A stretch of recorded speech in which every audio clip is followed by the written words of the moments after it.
Hello, and thank you for joining me for this brief overview of Arizona's English Language Arts Standards.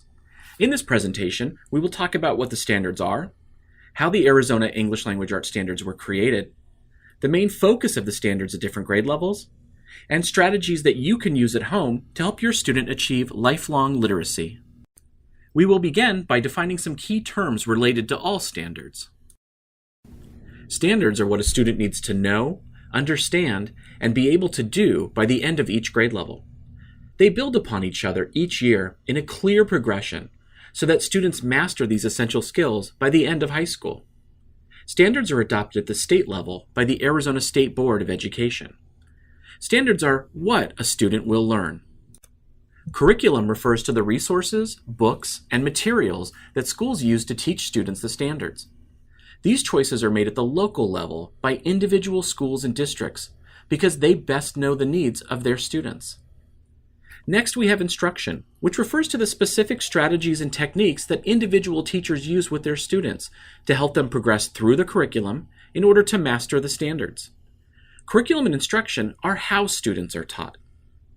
As you can see, standards, curriculum, and instruction work together to help create knowledgeable students who are prepared for adult life. Now that we know what standards are, we will review how Arizona's English Language Arts Standards were created. Arizona's English Language Arts Standards are the result of a 2-year process that involved teachers, students, parents, and community members from across the state.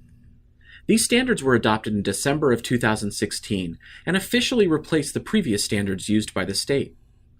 The process to create these standards involved over 200 Arizona educators from 10 counties and 60-plus districts and schools. These dedicated teachers donated over 7,000 hours of their time and reviewed and considered over 9,000 public comments from internet and in-person forums when creating the standards. This was truly a collaborative effort with all community members, which is why Arizona has one of the strongest sets of English language arts standards in the country. In addition to the hundreds of teachers, parents, and community members who reviewed and offered input on the standards, they were also formally reviewed by experts in the field.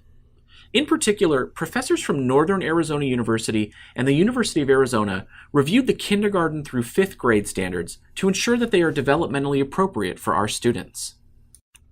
Because of the hard work of hundreds of Arizonans, the standards were officially adopted on December 19, 2016.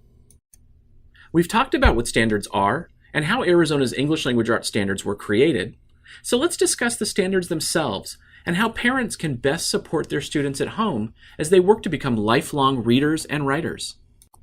The ultimate goal of Arizona's English Language Arts Standards is to have each student finish his or her K-12 education as a fully literate adult who can understand, analyze, and evaluate information that he reads, hears, or watches, and can write and speak using appropriate evidence, organization, and language to accomplish her goals.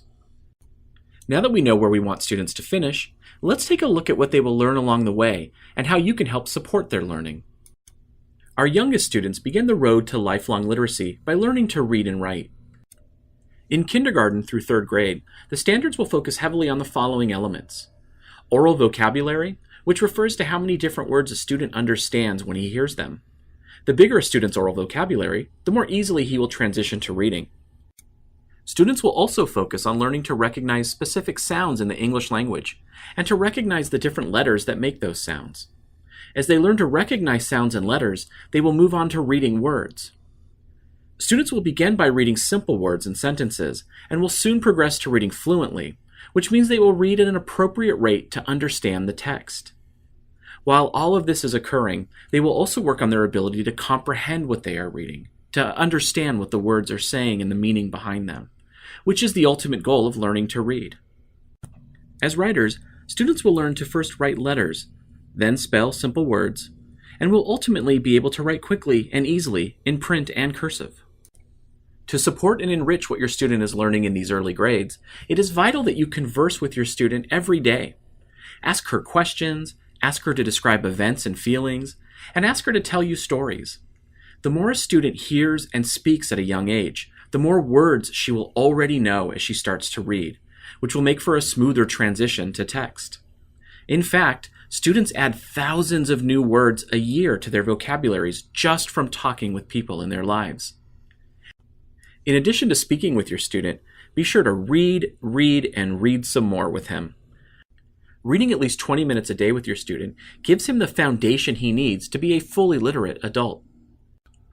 Another way to support your student's learning is to have her find authentic and meaningful reasons to write. These can come in the forms of stories that she wants to share with you, thank you cards, or letters to friends and family.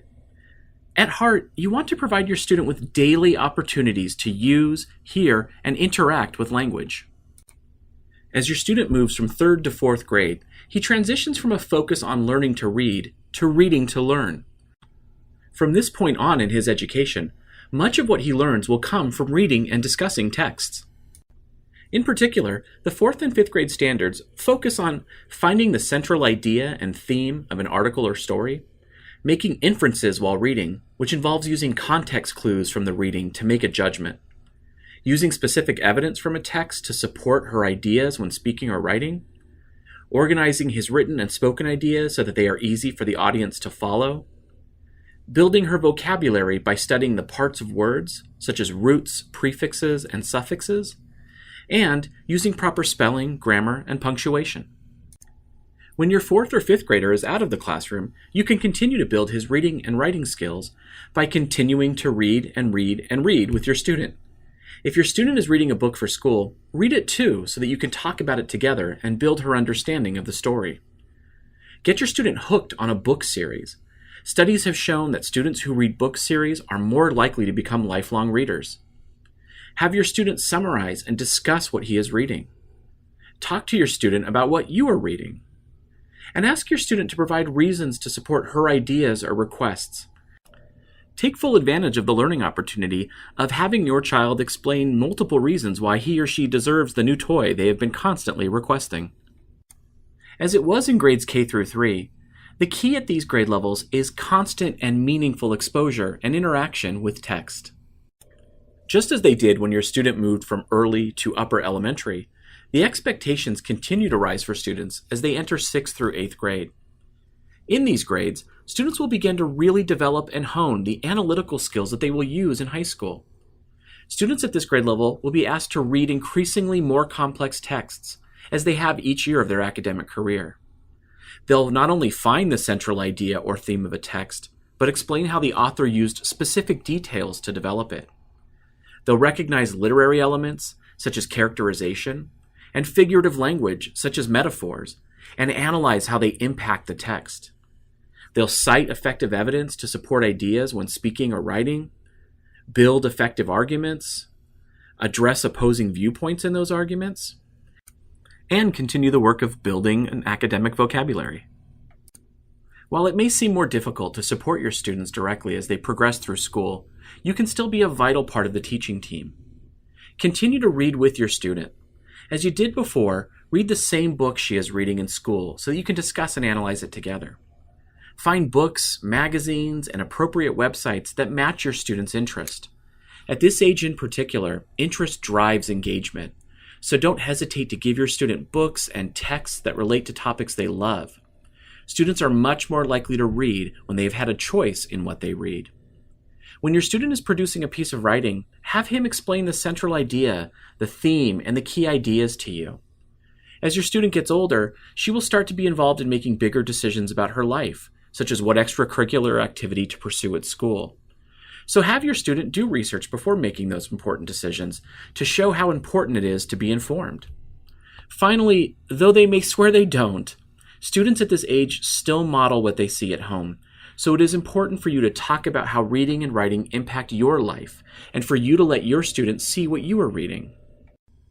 Even though it feels like your student was in kindergarten just yesterday, we have now arrived at high school, the launching pad for her future. In high school, your student will continue to build on all that he has learned, and he will focus on reading complex, college-level texts, analyzing and evaluating how effectively an author structures a text, builds an argument, and uses language. She'll make advanced inferences based on very subtle readings of a work. He'll identify major themes or central ideas in advanced works and explain how the author establishes them. She'll cite the best evidence to build, evaluate, and refute arguments when speaking and writing, and he'll use advanced academic vocabulary to reflect how much he knows about a subject. Though he is close to adulthood, your students still need your support as much as ever to embrace lifelong literacy. You can help your high schooler navigate these new challenges by continuing to read with him and talk about what he is reading, by continuing to support her as she chooses books and texts that interest her, by helping your student write sample resumes or cover letters for a job, which shows her how her writing skills will soon impact her life. Additionally, you can have your student do research when considering a major decision, such as taking a job or buying a car. You can have your student do further research to help her make decisions about her future in college, the military, or the workforce. And make sure you continue to discuss the impact of reading and writing on your daily life. As you can see, there are numerous ways for you to support the standards that your student is learning in school and to help him become a fully literate adult. Now, this is just an overview of all the wonderful things your student will learn in his journey through Arizona's English Language Arts standards. Feel confident, though, that as he takes that journey, he will be able to critically examine any text he encounters in life, and will be able to write and speak in a manner that helps him accomplish his many goals. Standards are adopted at the state level, they are implemented at the local level, and they are supported by parents like you, all of which combines with the hard work of our students to create the future of Arizona. Thank you for joining me for this walk through Arizona's English Language Arts standards. If you would like more information on the standards, you can visit azed.gov/standards. If you have any questions, please feel free to email us at k12standards@azed.gov.